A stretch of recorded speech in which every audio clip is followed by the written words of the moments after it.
We have in our gospel story today miracles and faith displayed for us clearly by the narrator Mark.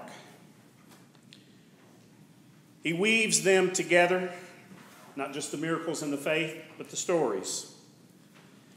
And I want for us to think today about the miracles, about the faith, and about the source of true commitment that comes from one or the other or both of those. First of all, as you heard the story read, it sounded more like an interruption, I suppose. And on first reading, perhaps it seems that way, as if there is a bracketing of Jairus' story by the woman who seems to interrupt. But I want to suggest to you today that Mark uses this method not to interrupt one story with another, but to weave them together. Let's look at the stories as we have them. The story starts out with Jairus, who is a man, not just a human, but a male, and in that society that was a critical designation. He is also a respected religious leader, one who would be asked to pray in public, to join the Lions Club or the Rotary Club, who would be respected for his opinions and all of the things that he says. But we learn from Mark very quickly that the identifying characteristic as far as this story goes is that he has a daughter who is ill, and it appears deathly ill. And so he recognizes the protocol of approaching Jesus, the teacher who has just come over from the lake, and surely the stories of the miracles and the healings and the feedings and all of the things that he has done have preceded him. And Jairus knows that there's a protocol for approaching him, and so he has a plan. And his plan is this: he will fall at Jesus' knees and ask Jesus if he would just come and lay his hands on his daughter. That's all it would take. Just lay your hands on her, he says, and I know that she will be healed. And so he does just that. He falls at Jesus' knees and he begs. He demonstrates a great deal of faith in doing this.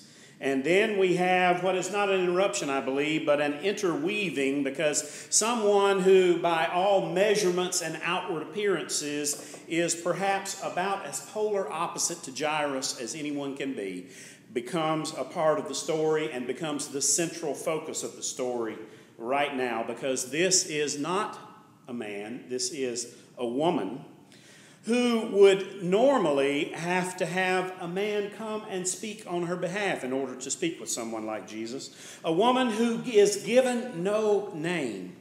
Now, I don't know if you've ever paid attention to many of the stories in Scriptures, but oftentimes those who are the most important ones in the story don't have their name mentioned. We don't know who they are. And this woman is not only unnamed, but she is unclean because she has been ill for many years. And according to the strict laws that the Israelites received in the wilderness before they entered the Promised Land, her condition makes her an unclean person who is not allowed to touch others. And if others touch her, they must purify themselves for a period of a week or more before they can participate in the regular life of the community and in worship. This is also a woman who is unresourced. That is, everything she has been taken in her attempt to deal with and find some relief from this illness that she has. So everything has been canceled, repossessed, and foreclosed for her, and she is perhaps unprepared, but she devises a plan as she gets to the place where Jesus is. She recognizes that there's a big crowd there and everybody is focused on him, and maybe she can slip in, and she decides that she does not need him to touch her. All she needs to do is touch him, and as a matter of fact, not even touch his flesh. All she needs to do is touch the hem of his garment, and she believes that she will be healed if she does that. And she wants to do this in as unobtrusive manner as possible, because she is afraid perhaps of what the repercussions would be were she to be found out. It appears to me that though Jairus had a great deal of faith, this woman, at least the method by which she operates, indicates perhaps that her faith is even greater, or at least more powerful in its own way.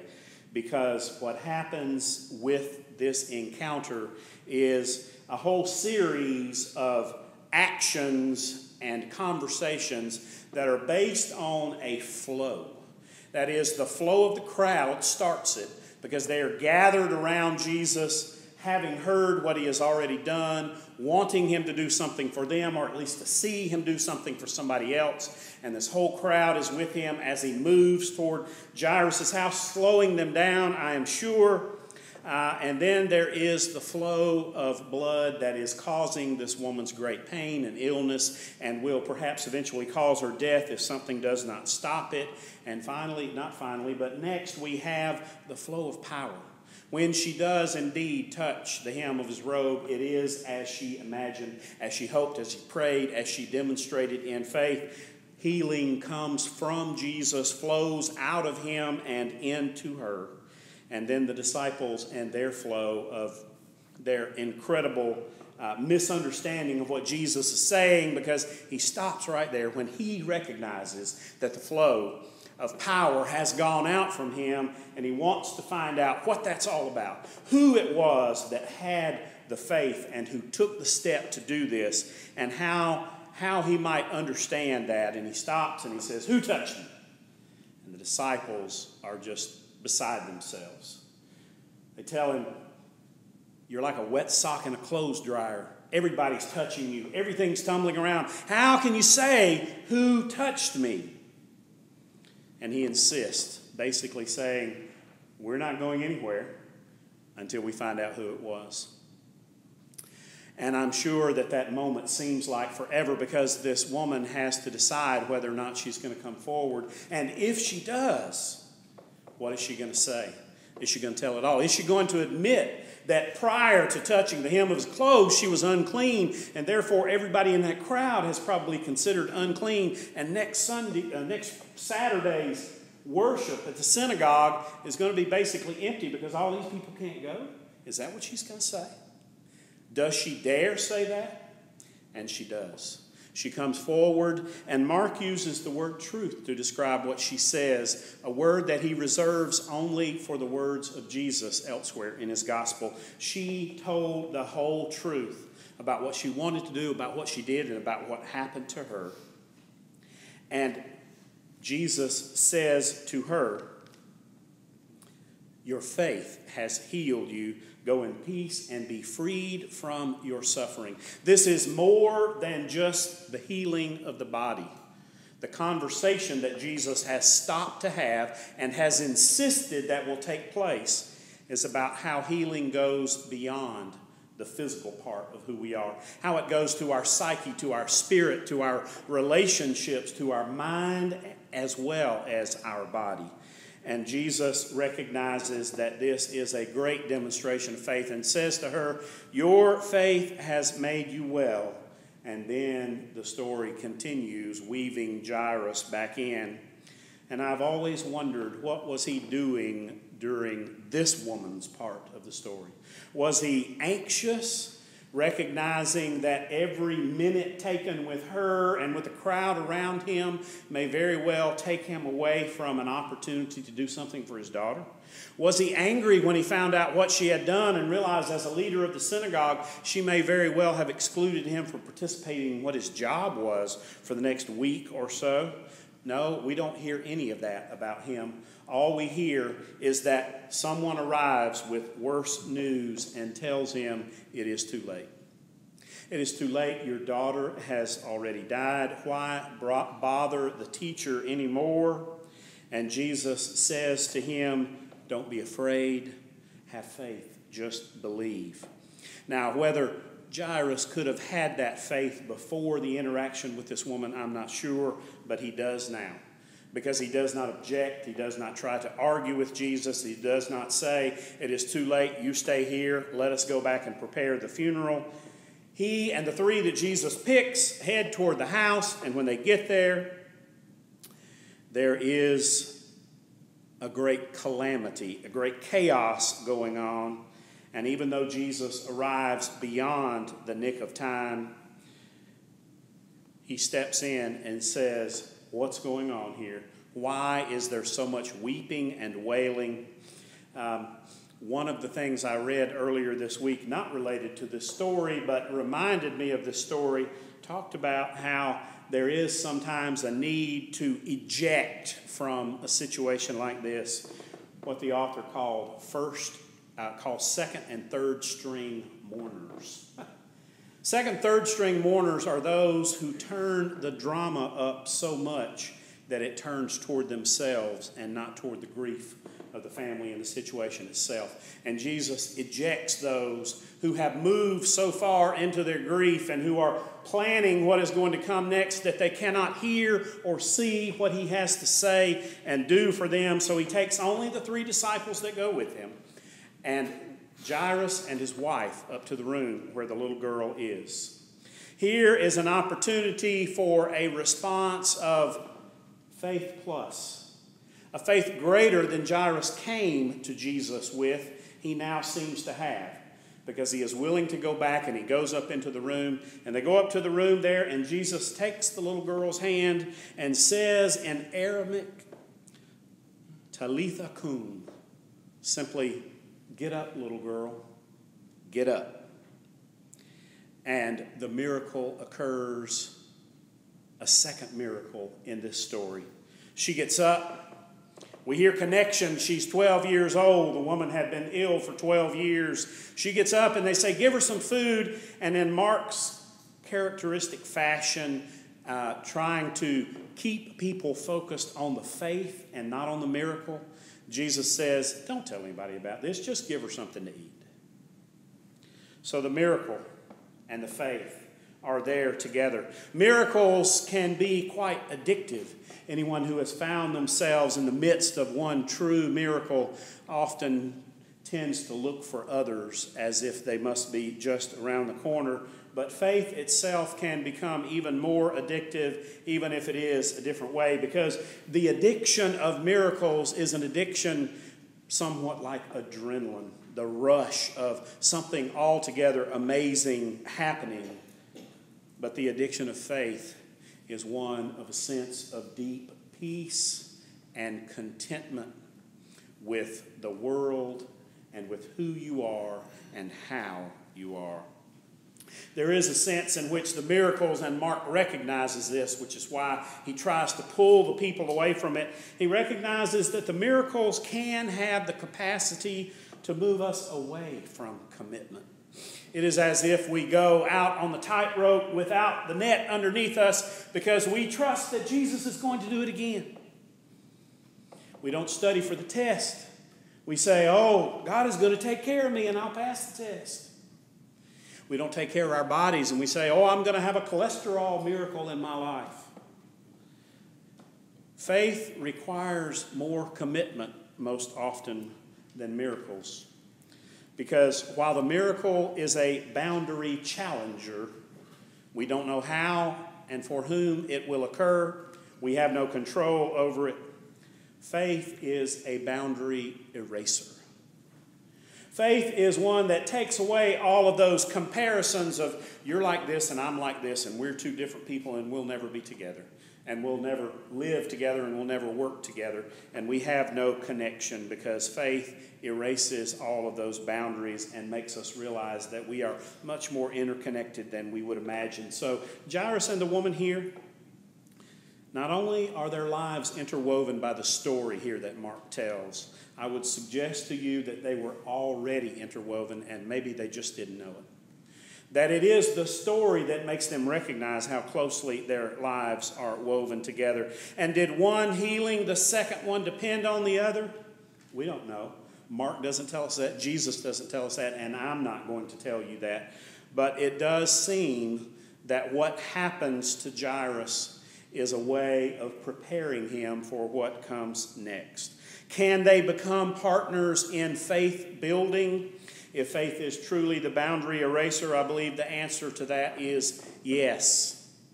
So what about our story? Most of the time we would like to find ourselves in the crowd, pressing around Jesus, hoping to see something miraculous happen. Maybe we'd like it to be somebody else.